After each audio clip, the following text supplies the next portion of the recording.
Hello everyone, in this video I will show you how to fix Steam disk write error. First, make sure Steam is completely closed. Check your background apps and make sure there are no Steam processes running. Once Steam is closed, open it again. Next, go to your library. Find the game that is giving you problems. Right-click on the game and select Properties from the menu that appears. In the Properties window, go to the section called Installed Files. Here you will see an option that says Verify Integrity of Software Files. Click on this option. Steam will check your game files and fix any missing or corrupted files.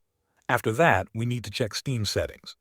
At the top left of the Steam window, click on Steam, then select Settings from the drop-down menu.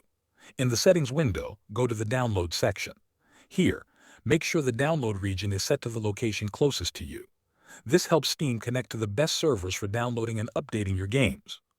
While you are in the Download section, scroll down until you see an option to clear the download cache.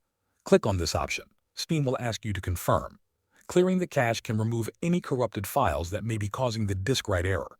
Once you have cleared the cache, close Steam completely again. Then open it one more time. Following these steps carefully should solve the issue. Thank you for watching.